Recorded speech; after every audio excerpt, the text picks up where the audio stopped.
Restart it. Oh, you're serious. It wouldn't let me off my thing because I got thrown up in the air and then it jumped because I was in the air instead of this getting off of the. Baby, wake up. Salvation just posted. Right, don't mind him. He gets a little excited. But fellas, today we'll be using an Arc Titan build that utilizes bolt charge, blinding, and ionic traces, of course, because who doesn't love ionic traces? Today we're going to be using exotic. I don't really see many people use today. I think it's low-key kind of underrated if used in the right circumstances, and that's going to be using Centrifuse with a certain exotic that gives us the ability to shoot a little longer. It's acting Warwick. It's like the one time I'll actually use this thing, but I think generally the setup is pretty decent, pretty fun. I wanted to try and go for like an aggro slash like stationary type of mix type of thing, but you know, given how bolt charge with rally barricades is like just better than with thrusters, I couldn't make everything in line. But for what I got to make out of it, rather, I think it was a pretty fun deal. That's so valid. I'll have my deployment tomorrow. Oh, you bitch! You fucking you!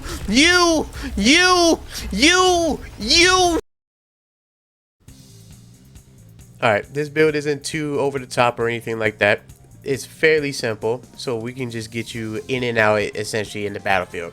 So, we already established we're going to be using Centrifuse and Acting War Rig to take advantage of the steady reload of your mag, so you don't have to worry about losing stacks of your charge meter, right? Right. So let's talk about the aspects. We're going to be using Storm's Keeps because duh, bow charge, Rally Barricade with it because duh, better than Thruster, sadly.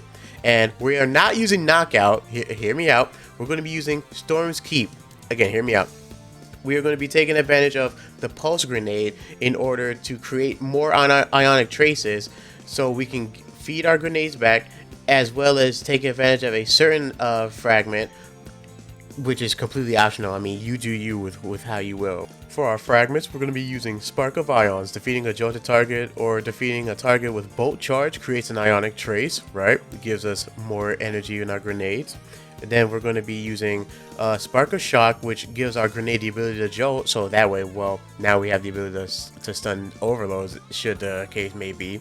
Then we're going to use Spark of Resistance because, well, duh, extra free damage resist on top of being amplified with the newly given buff for whenever you're amplified, you have damage resist. I think it's like 15%. I could be horrendously wrong, though. Someone can let me know.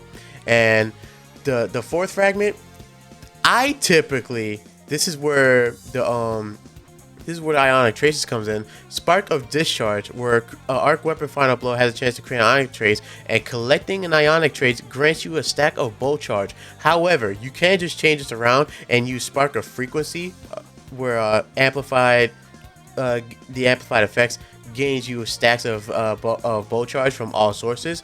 It just depends on like how you want to go about the situation. Like I said, it doesn't matter. You can go about this build like whichever which way.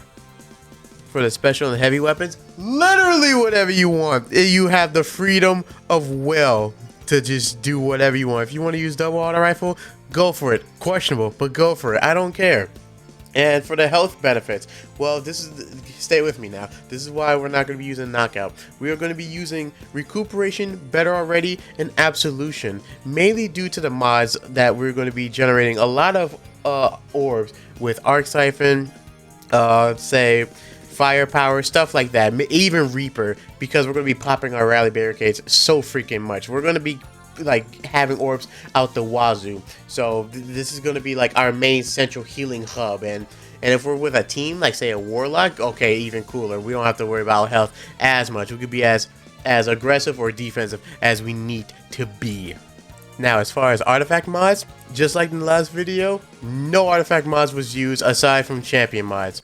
Remember, the way I like to do my builds is, this is your kingdom. I simply just give you the keys so you can make this as potent or as stupid as you wish.